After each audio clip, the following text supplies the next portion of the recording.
Hello, and thank you for listening to this Ringside Report Network podcast today. You can find more in-depth, exclusive written content on our website at ringsidereport.net. Before I hand it off to Dave and the team, I want to remind you that we are a listener-supported creator team.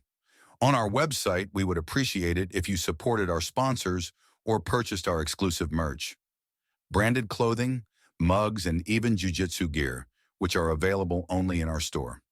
You can become a recurring supporter of our content at membership.ringsidereport.net.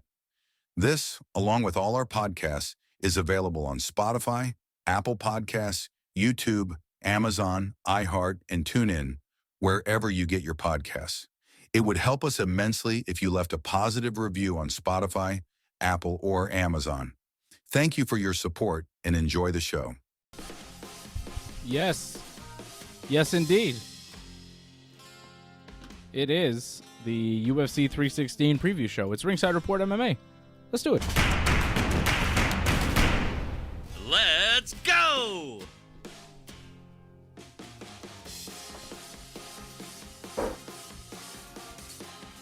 It's a big weekend in MMA. We got to talk about the fights, Fred, you know? Oh, yeah.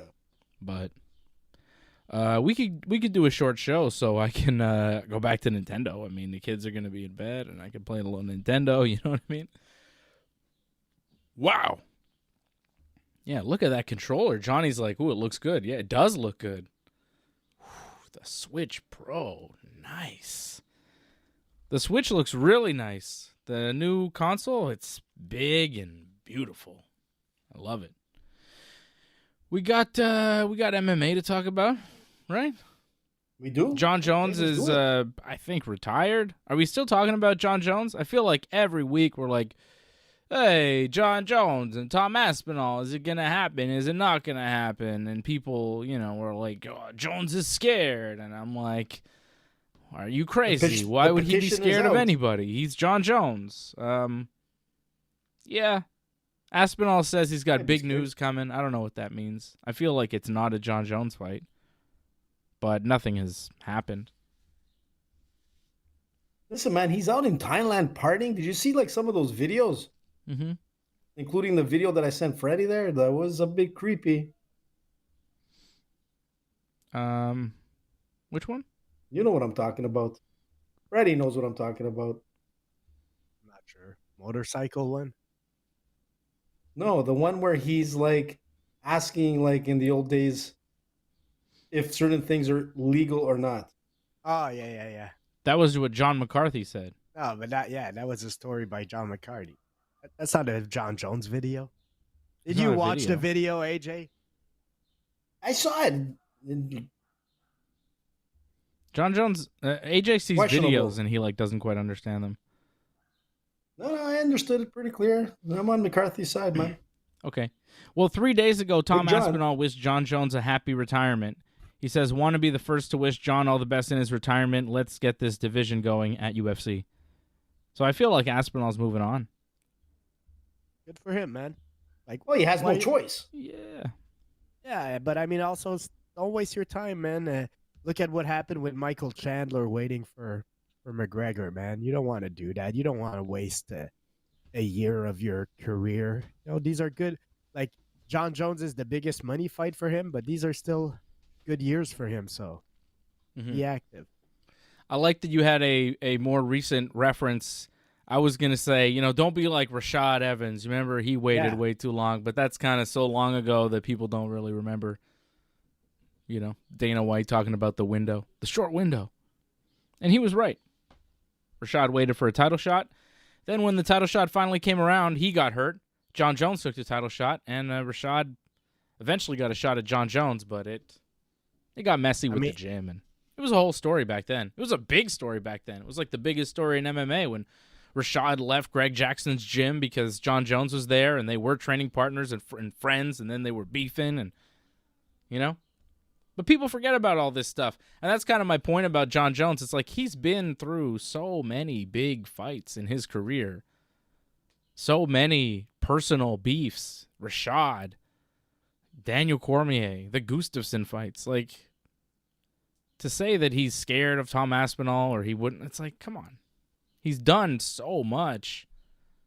I would have been scared of Lyoto Machida, but he's not. You know what I'm saying?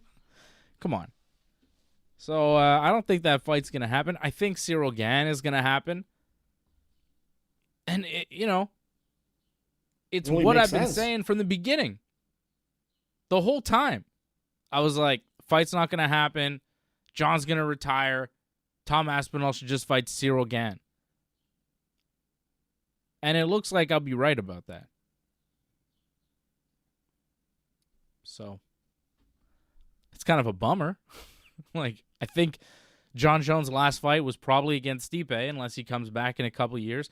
If Aspinall goes on a run here, if he beats Cyril Gane, if he beats another guy, a couple other guys, Jon Jones may come back in a year or two and decide that Tom Aspinall is worth it. There's that built-in rivalry. He can build himself as a legit challenge, as a name in the UFC.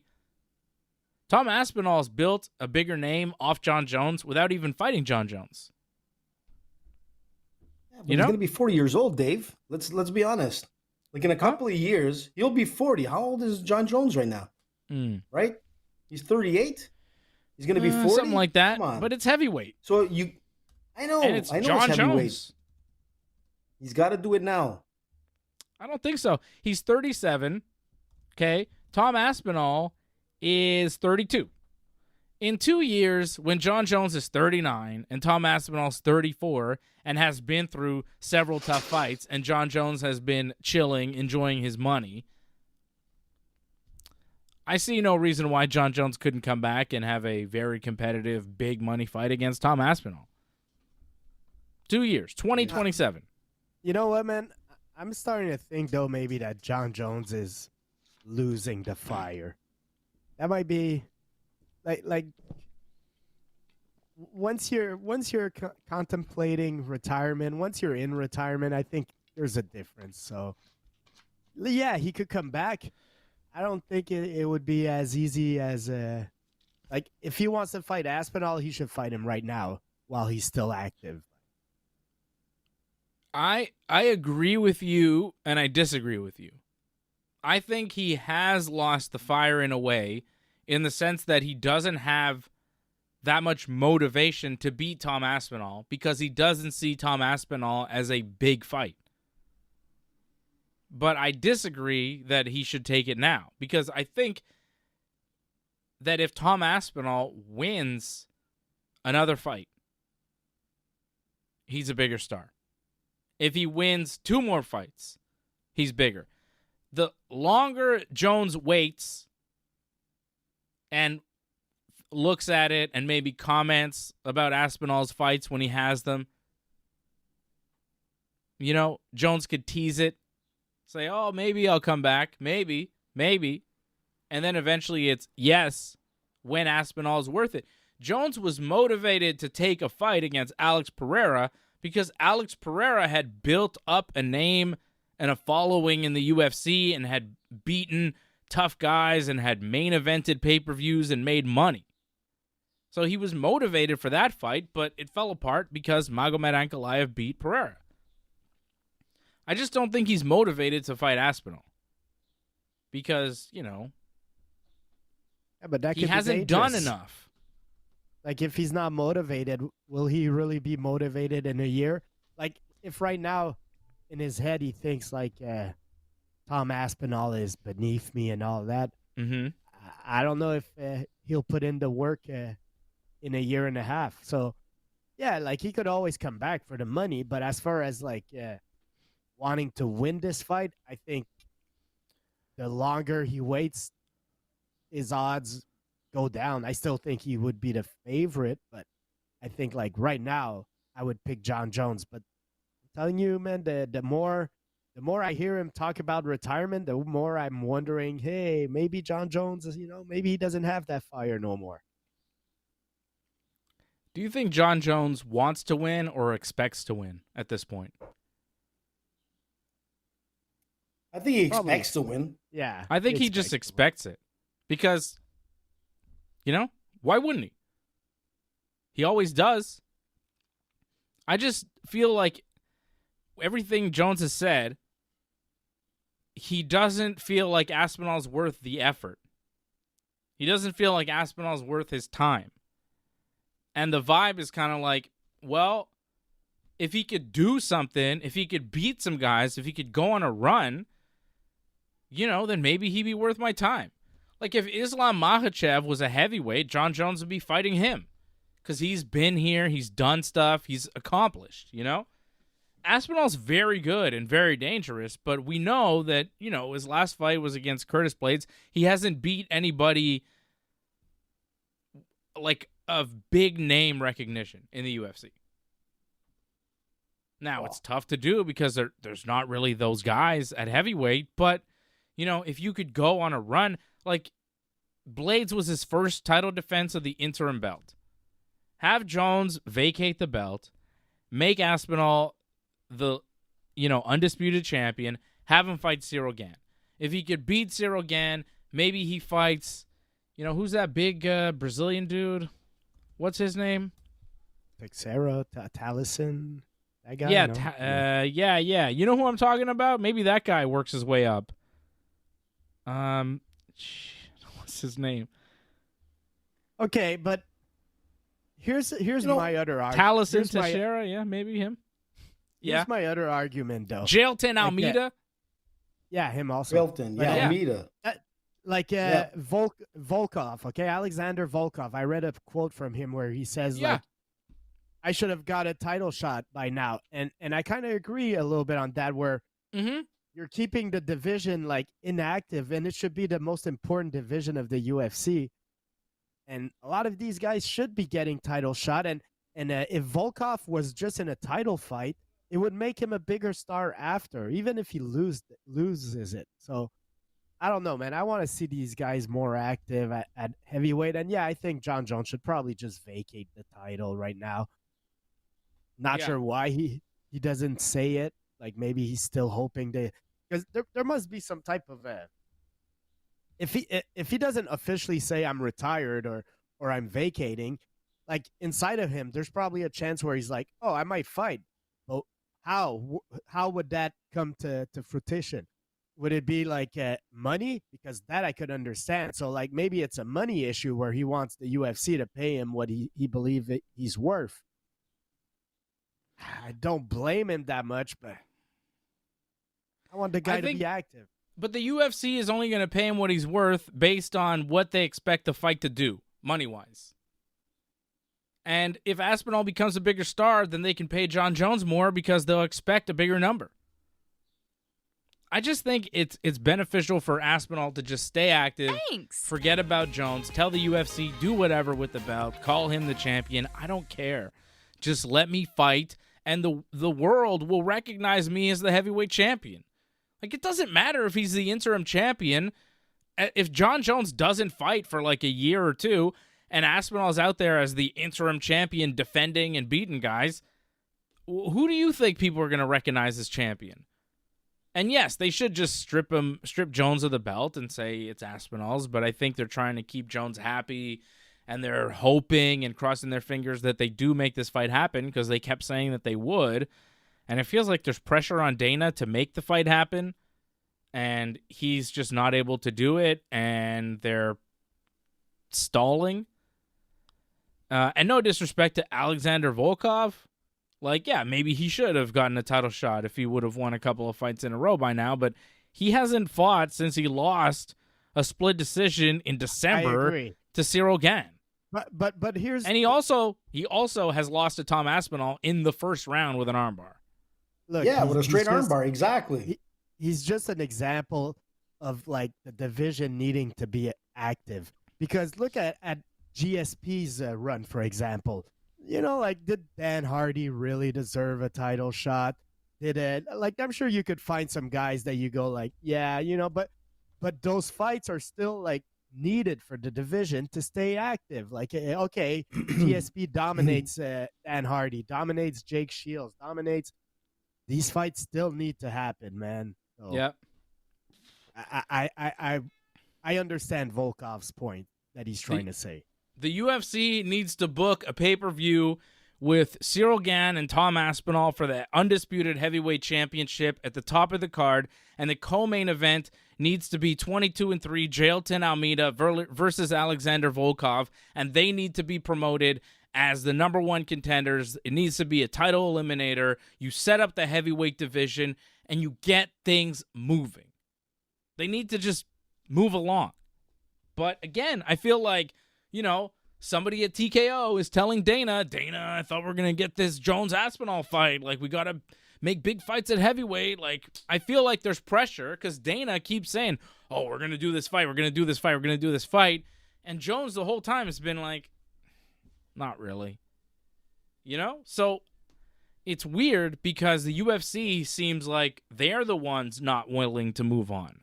Like, Aspinall at this point seems like, okay, let me fight somebody. Jon Jones is like, I don't think I want to fight this guy. And the UFC's like, you guys must fight each other. What are we doing? It's weird. Now, props to Aspinall to want to continue fighting because, honestly, there's some tough matchups out there. Like, Cyril Gane is not an easy fight. Like, Aspinall will be favorite. I think he'll win. But there's other guys, man. We mentioned Jailton Almeida. There's some good heavyweights. We just need to have them more active. Here's the thing. I'm not sure that Aspinall beats Cyril Gane. Yeah, me neither. What? I'm not. I think Gane. What, you don't think Gane could win that fight? Look, and I'm a big Gane fan. I called it from the beginning that he'd be where he was. Yeah, I'm surprised. In the UFC. But I just think that, like, when you look at Tom Aspinall and what he's done, like, even the losses that he's had were like one that he was injured and another one that was a disqualification. The only legitimate loss he has is a heel hook that he got back in 2015. When you look at all the guys he's beat, look at the guys, man. He's beat Curtis Blades, again, after the fact that he had a torn knee there, and he lost. I don't call that a legitimate win. He beat Pavlich. He beat Tabora. He beat Volkov. He beat Spivak. These were all big names that we were saying were killers in the heavyweight division, and he dismantled them. So I think okay. Tom Aspinall has a deeper credibility, and I love Cyril Gane. I think Cyril's going to have a hard time standing toe-to-toe with Tom Aspinall, and I think his jiu-jitsu game is not going to be at the same level as Tom Aspinall. I think what Jon Jones did to Cyril Gane, I was shocked. But he's not going to be able to do that to Tom Aspinall. For some reason, I believe Tom Aspinall's fighting IQ is much greater than Cyril Gane's. And I'm the first guy to have called that Cyril Gane would be the heavyweight champion in the UFC at one point, before even got into the UFC. And you know that. Sure. Which fight are you talking about now?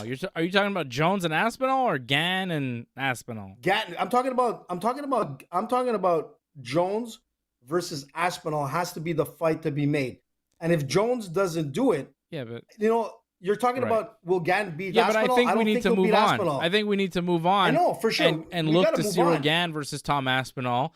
And so you were pretty convinced that Aspinall would win that fight. But let me counter that, give you a counterpoint with Cyril Gane, who has knocked out Derek Lewis, Tai Tuivasa, Sergey Spivak, is coming off a decision win over Alexander Volkov, has a 13-2 record, moves around the octagon like a welterweight, has incredible footwork, and only has losses to Jon Jones, greatest fighter of all time, and Francis Ngannou in an absolute war that he lost, 3 rounds to 2 in a very tough fight with Francis, who also nobody is beating. Like, Francis and Jones are at the tippy top of the elite fighters in mixed martial arts, and those are the only guys that have defeated Cyril Gane. And he's got experience. He's only 35. Like, he's prime time at heavyweight right now, and I am not convinced that that's a slam dunk fight for Tom Aspinall. I think that's a very winnable fight for Cyril Gane, and the fact that it hasn't happened yet makes me want it. I want that fight to happen. And I know that Jones is the big money fight, and everybody loves a Jon Jones fight, me included. I just, if I had to choose, I would choose Jones and Aspinall. Like, I would choose for Jones to fight because I like to see Jon Jones fight. But, rationally, I don't think it's going to happen.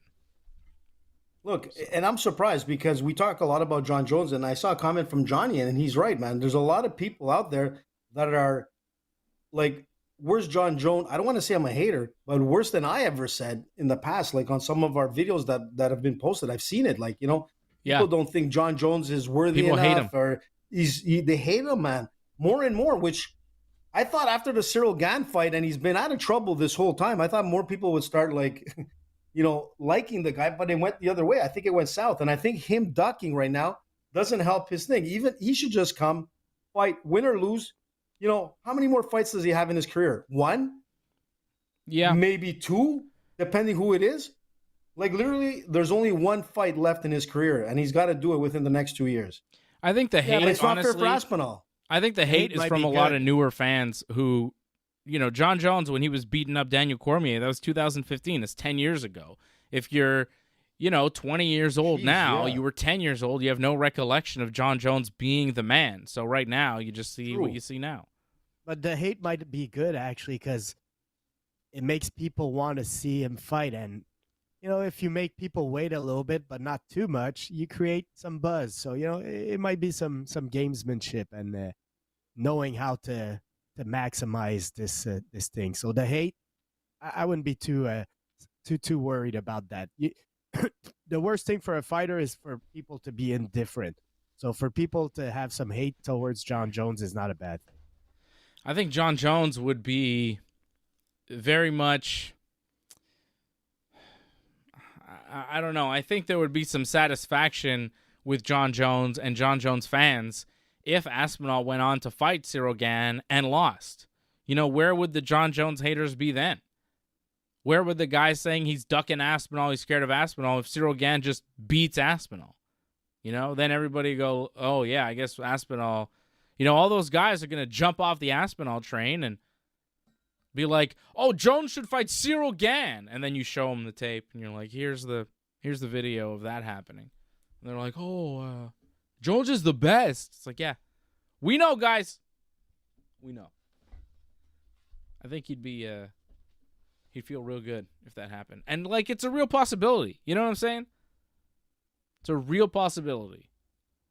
And AJ, the Jones-Aspinall fight, I know you think it would go differently than the Cyril Gane fight, but I don't see Aspinall's wrestling being anywhere near Jon Jones's wrestling. Like, technique-wise, he's levels above. At 6'5", he's like 251 pounds. The guy's a big boy. He's a black belt in jiu-jitsu. He's done pretty good in the submission game in the heavyweight division. He pulled off some nice stuff. I'm not telling you, tapping it's Jon a Jones. different. Jon Jones would tap him. Look, Jon Jones slapped that guillotine on you. It's over. It's over. listen, he could do that on a shorter fighter, but he's going up against a 6'5" guy. It's going to be much harder to throw in that guillotine at that height. I would take way, Jones in that Jose. fight. I think I'm more convinced now. I would take Jones in that fight. No, I'm more convinced that Wrestling. Tom Aspinall is the guy who deserves the belt, and he deserves to win it from a legitimate fight. Not as an interim again, which he already was. I think it's unfair for him. And I think Jon Jones, if he wants to be the king of the hill, he's got to go out as king of the hill. Either, standing upright or doing the horizontal mamba. Either or, he's got to do it now. And I agree with a lot of those guys getting on us too, saying Jon Jones, this and that. They're right in a sense. I'm going back to my ways. I love the fact that Jon Jones has done incredible things in the UFC, but he's got to do something now. This is it, man. You came into the heavyweight division. You've done a couple of good fights. Miocic wasn't something that was going to impress me because I knew he was going to beat him, and Miocic was almost broken. He was broken. But he You did the couldn't gun. believe I was the Cyril surprised. Gane But fight. I think You couldn't believe that was it. a mistake. I believe the more I look at it, I keep looking at that fight all the time because it bothers me so much. And I'm convinced that Cyril Gane fucked up. He stumbled back. He made a mistake, and Jones capitalized. But I'm not so sure where it would have went if it went past that first round. That's my thing. And I don't think he's going to be able to do that to Tom Aspinall, especially with Tom Aspinall's. I'm not saying Cyril Gane is small. He's no small guy at all. But Tom Aspinall is a beast. And I think he moves around just like Cyril Gane. He moves fast and probably has a harder punch than Cyril Gane. Jon And Jones. I think his submission is a lot better. This is how the fight goes, AJ. Jon Jones, eye poke, dick kick, guillotine, over. victory. Nah, I doubt it. Flawless. No, man. I think it's going to be the opposite, bud. You think Aspinall is going to do eye poke, dick kick, guillotine? Wow. No, I can see the dick kick. There's a lot of dick kicks lately in the UFC. Every time you see like one, you have to do one card, there's going to be a dick pick or a dick kick. You have to kick your opponent in the dick. It's mandatory in the UFC. Or an oil you check. don't. It hurts Just a once. lot, and you don't get really penalized whatsoever. If you do it only once. If you do it more than once, you're risking penalty. Yeah, you're risking penalty, but you might not get a penalty. And man, does it hurt to kick? When you get kicked in the balls, it hurts. It's a great. I forgot great the fight tactic. that we were watching where eye there pokes was too. Eye pokes are great. Poke your opponent in the eye, as long as you do it so like he can continue. But That's his Bilal vision is Muhammad, like remember? slightly blurry. Make sure your That was opponent Bilal. like is not gonna like kind of look for a disqualification. Make sure he doesn't Aljamain Sterling his way out of the fight. Look, I'd rather get a dick kick than like an eye poke. Let's be honest. Remember Bilal when he got that eye poke? It almost took out his career. Yeah, I've had children. I'd want to keep vision. I'd like to see. So I'm good, I guess. I'll take the dick kick, I suppose. You'll become a eunuch, man, in the UFC. Yeah. AJ's not wrong. Fred, you going to weigh in? Dick kick, eye poke? I mean, my eyesight is already pretty bad. And my dick's pretty good, man. I want to keep my good dick. So you're taking the eye poke? Bravo, man. Yeah. Yeah, that's what oh, wow. Wow, Fred's taking the eye poke. I'm Sponsored saying by Viagra. Way my to go, gimmick Freddie. is strong. I think I could take a punch. I'll be all right. He'll live to fight another day, brother. Okay. It'll be like those Shaolin monks. Remember the Shaolin monks putting like bricks to their dicks and walking? Yeah. I wonder if that's real. Johnny, you want to try it, man? Let's do it. Yes, boy! I guess Johnny's doing it. Johnny's down. Johnny North in the chat. Antoinette in the chat. What's up, Antoinette? Member for 52 months. Good God Almighty. Thank you, Antoinette. You're the best. Thank you for supporting us. Thank you, jabronis, Antoinette. man. Angelo Way to go. Contagonis is here, too. What's up, Angelo? Angelo, I wonder how his birthday went down at the strip joint and all that. Ooh, whoa, whoa, whoa, whoa. Stop Sorry, revealing too Angelo, much. I'm here. sorry. I let the cat out of the bag. I'm sorry. All right.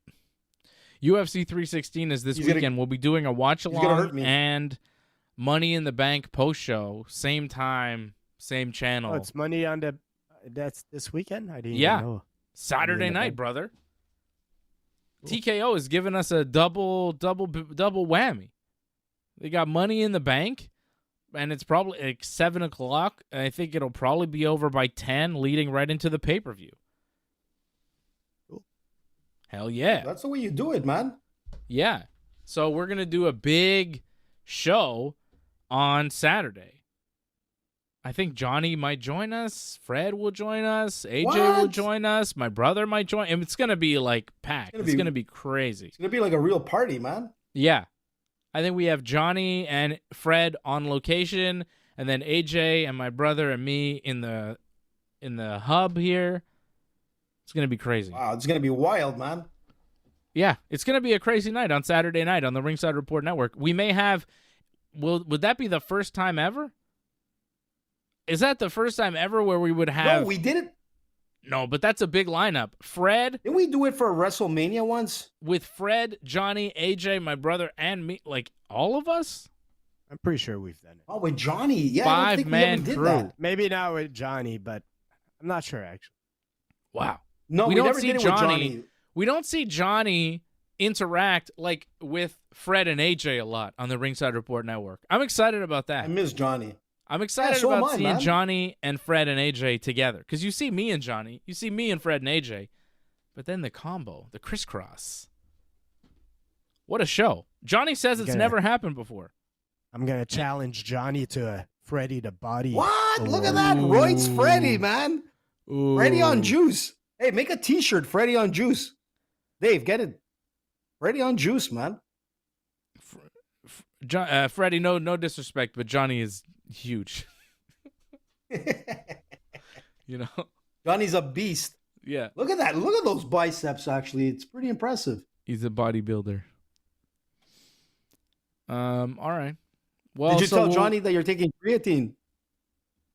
Oh, are you Which going I to gotta start reveal taking things myself. here, AJ? Can you take it easy? I didn't say that we were taking Viagra or anything. It's creatine, man. It's like a normal supplement. I got to take it myself, actually. Wow. Maybe I'll do it too. Maybe we'll all do something. And TRT would be a very nice mix. Whoa. Just saying. How about HGH? Let's just go hard. I want to look like Barry Bonds, baby. Let's go. Barry was the best, man. And Jose Canseco. Weren't they doing it at the same time? Hey, who knows? Who knows what they were doing? Jose. All I know is whatever they did, they not in the Hall of Fame now because of it. So, correct me if I'm wrong, but didn't Jose do an MMA fight? He did. He fought in the Dream Openweight tournament against Hong Man Choi. No way. It was against Hong Man. It was against Hong Man Choi. He lost. In that tournament, Mark Hunt was in that tournament. And Manawa Man was in that tournament, Ikuhisa Manawa. And also, I think the eventual winner of the tournament was Gegard Mousasi. Holy, are you serious? Yes. So what a mix, man. So if Jose had been successful, there was a chance that we could have seen Gegard Mousasi versus Jose Canseco, which would have been sick, you know? Wasn't like the first round all like fighters against athlete, like another sport athlete? I think it was just like freak show fights. I think Gegard fought Mark Hunt in the first round and tapped him. That was a really good tournament. The Dream Openweight Grand Prix. I wonder if I could get... That's one of my favorite MMA events of all time. It was the Super Hulk. Dream Super Hulk, I think. Manawa Man. Did Manawa win it in the end? Because Gegard went to Strikeforce, possibly? When was this? What a mistake by Gegard. Dream 14. That's a lost, talent. What do you mean? Well, it would have been nice to keep him in the UFC, right? Oh, yeah, Manawa Man won the Dream Super Hulk in the end. How did he wind up doing that? Dream Super Hulk. Super Hulk 2009. Manawa Man beat Bob Sapp in the opening round, then beat Hong Man Choi in the semifinals, then beat Sokaju by knockout in the finals to win. Manawa Man. Jose Canseco lost to Hong Man Choi in the first round. Yan Norte, he was a giant guy, lost to Sokaju in the first round. And Gegard Mousasi beat Mark Hunt. And then Gegard was injured. Okay, he was injured and couldn't fight in the second round. Bob Sapp took his place and lost to Sokaju because Bob Sapp was just throwing fights, I think, at that point. Oof, Bob Sapp. And then it wound up being Sokaju and Manawa Man in the finals. What a tournament. Sokaju. You remember that guy? That's a crazy tournament, man. You remember Sokaju? He was amazing, that guy. Mm-hmm. Well, he was a beast when he came in. Man, I wonder what's happening with those guys. That's a blast from the past, man. Some serious names. Yeah, 2009. Mark Hunt? Come on, man. At that time, Mark Hunt was so dangerous. And Gegard tapped him. And Mark Hunt was crazy. like 260, 270, maybe 280. He was huge, you know? And Gegard was maybe 200 pounds. Prime. There was a big, big weight gap. And Gegard tapped him, I think, in the first round. That's crazy, man. That guy is one of the most impressive talents I've ever seen. And it's a shame that most people don't know him. You know? Who? I don't know why he left. Gegard had a run in the UFC. He lost a couple fights, and then he went Bellator. Big mistake, man. I don't think so. He made good money. He has had a good career. He's a smart guy. Invested in property in the Netherlands. Never doubt Gegard. Gegard was the man. Oh, he was one of my favorite fighters ever. He was my favorite. When Gegard was fighting, oh, man. Fred, you remember the days when Gegard would fight and I would get all excited? It'd be like Gegard fight days. You wouldn't hear about Bellator for months, then all of a sudden I'd be like, hey, guys, it's Gegard Day. He's fighting today. You'd be like, what? It's Bellator. Gegard. He was the best. All right, UFC 316, Sean O'Malley and Merab. Rematch. Not Gegars. That's for sure. Take it easy. Merab and Sean O'Malley here, guys. It's the UFC Bantamweight Championship. It's the rematch. O'Malley has not fought since the loss to Merab, unanimous decision back in September of last year. Merab coming off a win over Umar Nurmagomedov, unanimous decision back in January. And he's right back at it here against Sean O'Malley, who has quit a lot of things leading up to this fight. Have you seen all the talk around Sean O'Malley? He quit pleasuring himself. He quit smoking weed. He quit, I don't know, other things, But I didn't he guess. do that he had done that already in his last fight, no? Yeah. Because I think remember so. that was No. a discussion Maybe not? already. Yeah, the pleasuring himself and all, I'm pretty sure That was part of already- it, yeah. Yeah, but he was injured on leading into that fight, like I said, last week. But yeah, he's done the whole Shaolin monk kind of style of celibacy and all that kind of stuff. But Yeah, I've heard that's a myth, but I don't know. You remember when GSP What? would talk about it? He goes he would talk about the boxers and go they don't do it, not even with themselves. Yeah. You don't remember that clip? Yeah, that was on a countdown or something. He couldn't believe it. But I don't think GSP did that. I think he was whatever, Yes, so Sean O'Malley has maybe remained honest. celibate. I'm not sure what's going on with him, but he's talking about it. I'll be honest, man. I wasn't really hyped for this fight, but the more the more we're getting close, the more I'm getting hyped for it. I'm a big Merab fan. I don't think O'Malley should be getting the title fight right now. But earlier I was talking about GSP's run, and there's some fights in there, man, that you go yeah, they're not the most compelling fights. And this is probably the case for the Merab run. This is not the most compelling fight to me, but I still want to see it. And Merab, man, if anything, man, Merab, he tends to be a little bit of a joker. He can't joke. You have to take Sean O'Malley seriously, and you got to treat him as a credible threat, as if this guy, he's coming for your belt. So Merab, just be focused, and I believe Merab should win. I got Merab by decision again, probably 50-43, something like that. He gets at least 2 rounds at a 10-8. And in the countdowns, I was seeing O'Malley saying he worked on his wrestling, which is good, but I don't think he'll ever be able. O'Malley could wrestle for 5 straight years. He'll never be as good a wrestler as Merab is. So I hope O'Malley figures a way to not get taken down and strike, because I that's his path to victory, in my opinion. But I don't see it happening. I got Merab by decision, dominating. Yeah. look, It was just I'm gonna so say much something. Merab last time. I have a hard time believing that it'll Dave, be there was a different lot this of time. there was a lot of factors, and I'm gonna get into them again. There was an injury, there was some personal issues. I mean, even his team.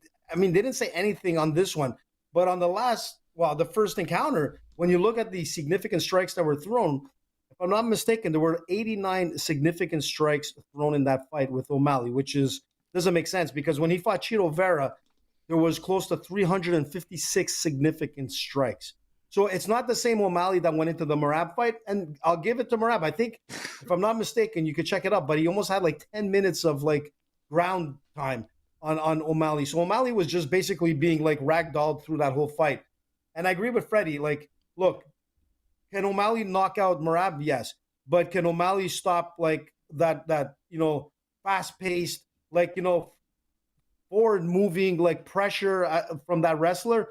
I don't think so. I think the 10 minutes, would be the same thing if they're coming into the second. I'm a big O'Malley, supporter in a sense. I like the way he's fought his career and whatnot. But Merab is at a different level, man, with the Longo team and all that kind of stuff.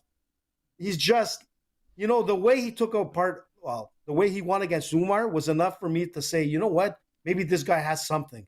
And if he didn't win against Umar, or if that fight never took place, I might have gave the edge to O'Malley. But because of what I saw with Umar was enough for me to realize that, Merab is really the real deal. And he always was. It's just that, he doesn't get enough credit, man. It's just a shame, and he's a very underrated guy overall. And he's a very humble guy too when you see him with other fighters and whatnot. But in reality, this guy is a beast, and I think I think he's gonna take the second fight again with a healthy O'Malley. Wow. We talked about it last week. I felt like you were leaning Angelo. I felt like you were leaning towards O'Malley.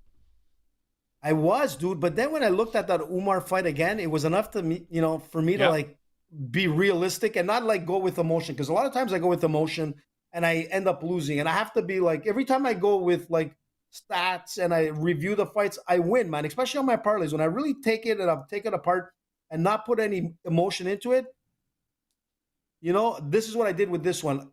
I want to go with O'Malley. Everything wants me to go with O'Malley. I'm thinking O'Malley might pull it off.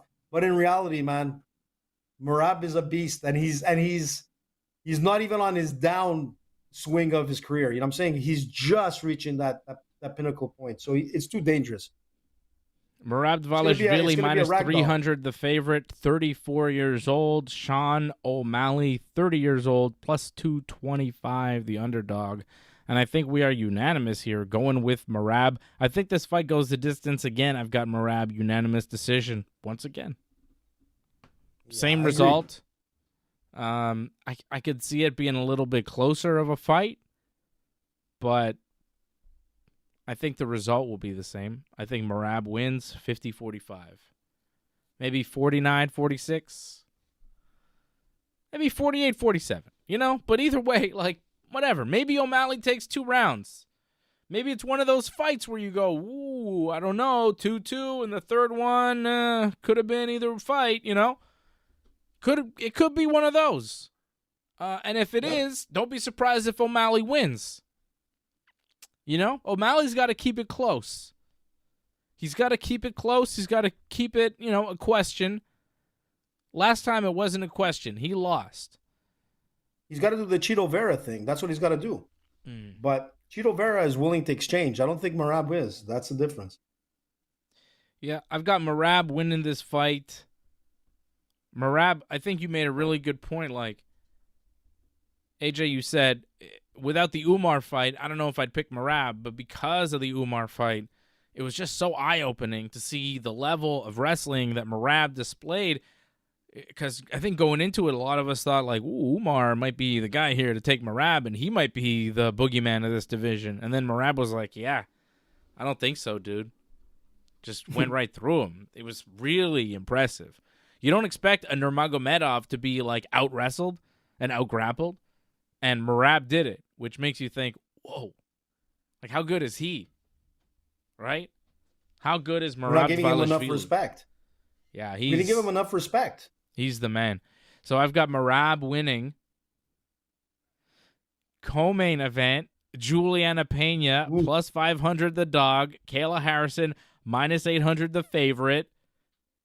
And you know where I'm going with this, baby. Don't do it, Dave. It's not going to be the same, Don't man. do it, Dave. Don't even think about it. By knockout, round 3. No, round 2. Man. Round 2. Julianna by knockout. You're losing your money, bud.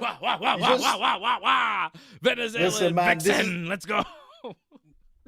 The Vixen is going to be fixing her stitches, man, at the end of the fight. There's no way in hell. And sorry, Kayla's Fred, gonna I got to jump in. Listen, much Amanda muscle. Nunes, She's 2021. She's too strong. Listen, bro, you know what? Look, 2021 was the fluke of all flukes. No. Oh, my God. Kayla Harrison is terrifying. She is, man. Yeah, she's something. But I don't know. I went to see today on YouTube that fight she had with Ronda Rousey in judo. Because Ronda Rousey has a win over her in judo. It's interesting. Yeah, but did she have any gold medals like her? Ronda doesn't have a gold medal. Exactly. That's what I'm saying. Harrison does. And, I got Harrison, Kayla. man. Yeah, there's no doubt about it, man. There's Kayla, no way Peña. Dominant decision, man. This is unfortunately, man. This is another pay-per-view with 2 title fights that are going 10 rounds. We're gonna go to bed late, but I don't think so. I don't think this is gonna last long. No, you hear what I said? Peña knockout round 2. This will be quick. Nah. 7-minute fight. Happening, Dave. 8 maybe 8 minutes. Man, that's a waste of a parlay right there. But I'm going to tell you, this is going to be the biggest mismatch in history. That's a single bet. You don't put that on a parlay. Plus 500, you do that by itself. Yeah, put on a single, but it's a single loss, man. But I'm going to tell you, like, this is going to be the biggest mismatch. And you know what? I understand that Peña is always the underdog, even though she's champ and all that kind of stuff. But Harrison, in my opinion, is probably more dangerous than an Amanda in her prime, I think. And she's coming up. Dude, this is a different game, man. This girl is something. I'm gonna give props to both girls because 2 weeks ago I didn't really care about this fight, but the trash talk has gotten me into it, man. They've delivered, man. There's a lot of animosity there. So I'm hyped for it. Julianna knows how to sell a fight. The only thing that worries me, guys, is the weight cut for Harrison. That's the only thing that bothers me. If she can't make that weight cut, yeah, that's the only thing. If she can't make that weight cut, and we're getting to fight night, well, tomorrow. If I see her tomorrow looking like she's green, I might have to step back on my pick. Here we go. But if she's not looking green, that's the only thing that could be like something devastating for Harrison. Legendary Peña power. Weight cut. You know, I was reading a comment today, I think on YouTube or something, and like maybe they should have a heavyweight division for the women where the men heavyweight division is like 205 to 265. So why not make the women heavyweight division like from 135 to 165 or something? That'd be, open weight. Intriguing. Yeah. Well, not open weight because just like the men, you don't want guys to be 400 pounds or whatever, but fuck that. I want Gabby Garcia in the UFC, bro. Yeah, I'd love to see that, man. Gabby Garcia, Kayla Harrison, MMA in the UFC. Gabby Garcia's fought MMA before. Let's see her. Yep. Right? Let's do it. It would be interesting. I think Freddie has a good point. Parlay. No, she's not on my parlay. She shouldn't be, Fred, because she's going to lose, bro. Kayla's going to lose. Julianna is going to defend the takedown. She is going to keep it at boxing range. She is going to land punches. Kayla is going to get rattled, and she's going to get stopped. I actually believe this. I'm not even talking shit, guys. I think Julianna Peña is going to win again. And you guys doubted me the first time with Amanda, and then she did. Second time. Dave. What about the second time against Amanda? Different story. That was the real. We doubted you again the second time, and you trash talked like a lot. Yeah, but Fred, let me just let me jump in for a second. The first fight, the first round was a 10-8 round for Amanda, who had COVID, who was dizzy. She had a broken arm, and she went into the fight, and she still managed to get a 10-8 first round win. And the second one, she gassed out because of COVID. COVID's fake, bro. I had it. It was fine. Now you say it. Now you call it fake. I think you're allowed to say it on YouTube now. I can't believe you're saying that. Peña knows how to sell herself. Like she talks a good game, man. Like I say, the past week, the trash talking has been very good. She knows how to sell herself. She's a scrapper. She'll go into it, but I just feel Kayla is too much. Yeah, I could see that. She's a monster. I'm going with Julianna. Okay, how about the Kelvin the Gastelum? He's only 33 years old. He seems like 43 because he's been fighting in the UFC since 2013. He was like, I don't know, 12. It's been a while, man. But he came in as like a real dangerous guy. Remember, there was a lot of hype on him. He still is a dangerous guy.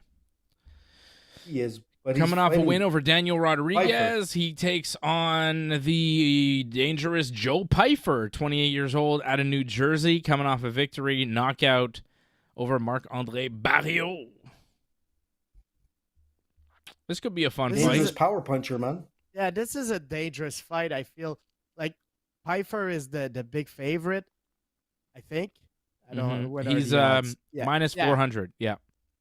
But you know what, man? Pyfer, he beat Barriault. other than that, doesn't have that many big names, I feel, on his record. Whereas Gastelum, man, you look, he's lost to some big names, but I don't know. Gastelum could always surprise you. He's a veteran. He's skilled. If you want to bet on a dog, maybe I'd put a couple of bucks on him. But this one is a tough one. It's not going to be on my parlay. And I'm leaning towards Pfeiffer, but I think Gastelum could pull it off.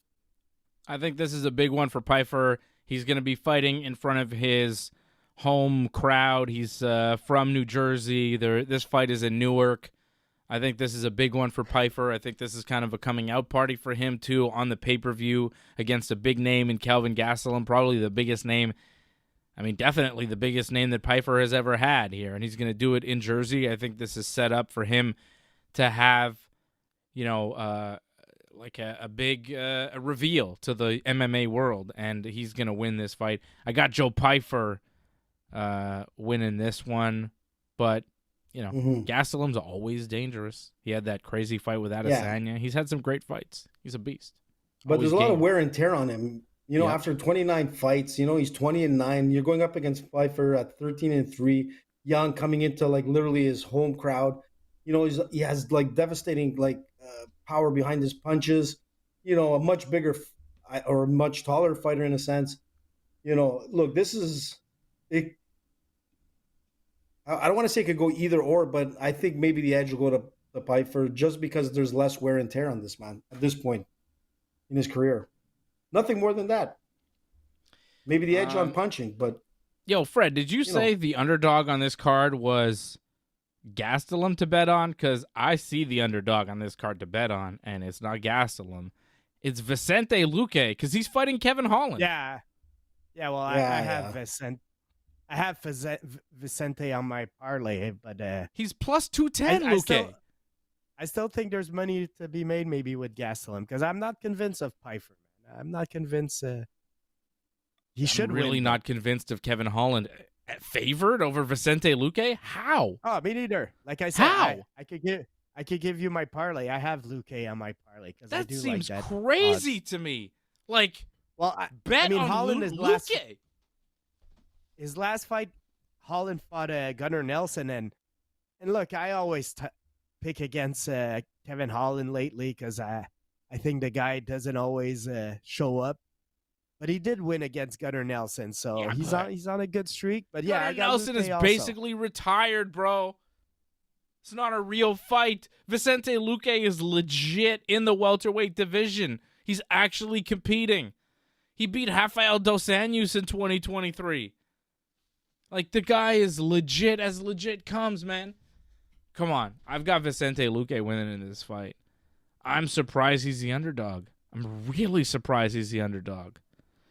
Damn. Patchy mix. Okay, you want to do parlays? You talked about it. Man. It's tough. I have one. Yeah, let's do it. Hold on. I'm not ready for you. Let me... AJ, what you like Patchy Holland to win a UFC, fight? Man. I think, like Fred said, with Kevin Holland, he's like, he's hot and cold, but these guys are very equal when you look at them. They're never going to be champions. They're in the mix. They bring a good fight. But Luque will never have a belt around his waist. Let's be honest.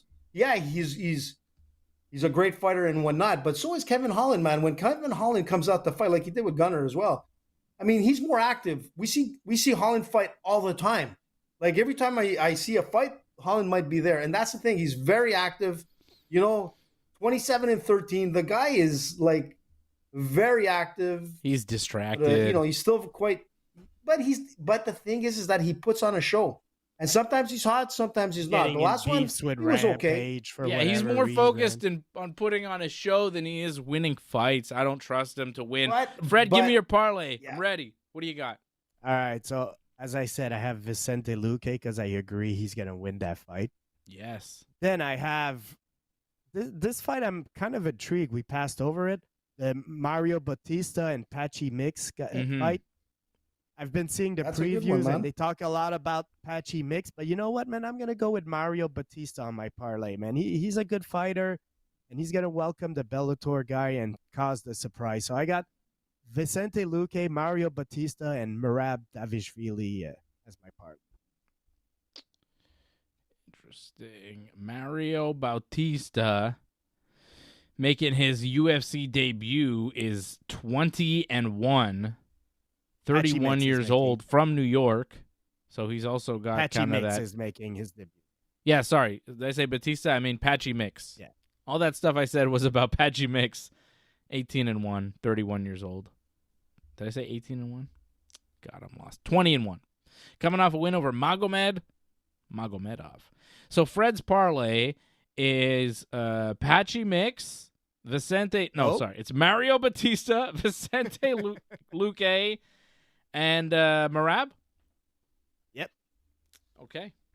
So it is a 3-fight parlay from Team Fred, and 20 will get you 204-28. How about that for the Team Fred parlay? Luque, Bautista, and Merab Dvalishvili. He walks alone. Fred walks alone inside this pit of danger. Batista, you know? You guys know Batista's theme song? It's a good one. He doesn't look so good lately, Batista, man. Dave Batista? Oh, you would say that, AJ. I know why you don't like Batista now, AJ. I mean, he lost all his muscle. I'm just saying. Yeah. Bro, he looks as like jacked as he used to be, brother. Does he think he'll get acting roles because of his acting? Maybe. I think he does. He looks like somebody who could like fit into Zoolander 3. That's all I'm saying. Yeah, Batista. I'm not a fan of Batista. We all know I don't like Batista. Okay? I got beef with Batista. Not looking good, man. He needs some like Vitor in him again. You know the story about Batista, right? I'll tell you. No, what's the story? It's okay. I'm curious now. All right, real quick. Batista was in town doing a movie, and I reached out to him, and I was like, "Yo, Batista, come on the show." And he was like, "Yeah, of course, I'll come on the show." And then I was like, "Wow, cool, Batista wants to come on the show." And then I wrote back. I was like, "Well, when do you want to come on? How about this day? You know, try to set it up." I never heard back from Batista. Why say yes and then not follow up, man? That's not cool, man. That's not cool. Yeah, I know. Just say no. Batista. Yeah, exactly. Blue Tista. Fucking Batista. All right. Here's my parlay. I'm going to go with Luque as well. I like Luque to win this fight. Do I put him on a parlay, though? Because I feel like single bets. Single bet for Luque.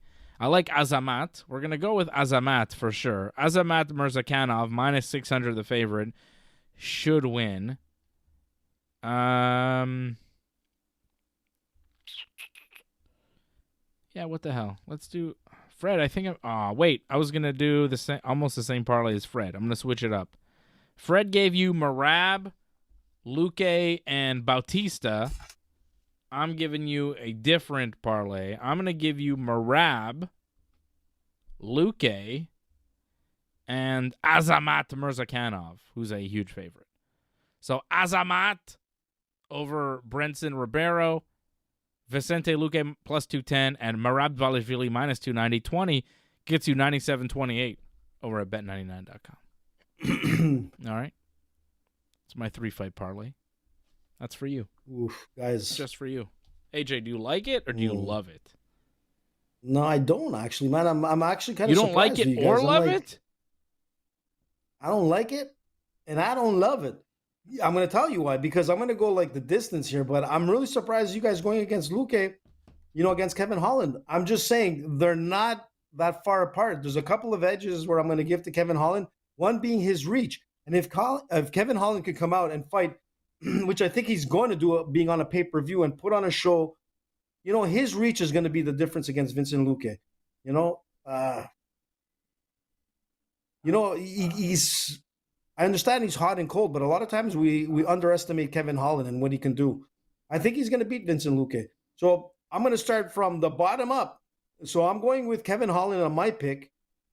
I'm surprised nobody's going with Patchy, because as a Bellator champ, this guy is ridiculous, man. Like, he's so good. He's completely he's a beast, man, on the ground. I mean, if anything can happen, Patchy Mix can submit Bautista. And, you know, that's where I'm going with. I'm not going to put like Patchy Mix to go for submission, but if you want to go with a single bet and put a couple of dollars, go with Patchy for submission. Okay. Then I'm going to go straight off into Pfeiffer. So I'm kind of surprised you guys went with Gastelum, or who went with Gastelum? Freddie, I think, right? Mm-hmm. No, he went. Yeah. So like, yeah, maybe. Yeah, I think Pfeiffer will win though. Yeah, I think Pfeiffer is going to win, and then I'm going to go straight up to the top, and I don't see Kayla like at any point losing a round in this fight. And I don't think it's going to go 5 rounds. I think, man, she could even knock out Julianna. You know, not even with the takedowns or whatnot, but if she gets on top, ground and pound, it's going to be a stoppage. And then I'm going to go with Merab. So, like, you know, I've always gone with Sean, but, you know, Merab has just impressed me so much. And, you know, he's so underrated. And you know what? I got to give credit where credit is due. The guy is there for a reason. He deserves the belt, and he's going to keep that belt. There's AJ's parlay. Kevin Holland minus 280, Patchy Mix minus 190, Joe Pfeiffer minus 400, Kayla Harrison minus 750, and Merab Dvalishvili minus 290. It's all the favorites on the main card. 20 gets you 78.93. You're taking all the favorites on the main card. You know that, eh? Yeah, I didn't realize Kevin Holland was the favorite on that one, but okay. Yeah, he's a big favorite. I don't think he should be. He is a big favorite. We spent 5 minutes talking about it. Yeah, we talked about how he's the favorite. I can't believe he's the favorite. I can't believe Luque's the underdog. But AJ, you know, doesn't listen, I guess, even though he's right there. But the thing, regardless, I mean, you know, Kevin Holland is regardless. You know, I think he'll take the win. So there you go, man. Fight, $20, 78 in return. I think that's going to be the winning card. Vegas does too, because they're all favorites. All right, well, we'll find out Saturday night when we have more action for you here on the Ringside Report Network. We will watch Money in the Bank. We will watch UFC 316 along with you, 10 p.m. Eastern Time, right here on Saturday. The whole crew will be here. And Angelo asked a question. 52 months, a member. Thank you, Angelo. Asking us if we're still doing parlays. Opa. Yes, we are. We just did it. Hope you enjoyed the parlay, Angelo, for you. And I'll be back tomorrow night with Johnny North to preview WWE's Money in the Bank. We give you our Money in the Bank winners tomorrow night right here on the Ringside Report Network. I'm going to go play Nintendo. Thanks for sticking with us to the end. We would really appreciate it if you could help us spread the word. Please share this episode on whichever social media platform you use. Add a comment below and consider reviewing us on Apple Podcasts. We are an audience-supported network, so consider becoming a recurring supporter at membership.ringsidereport.net. Check out our website at ringsidereport.net. Hope to see you again next time, and have a good night.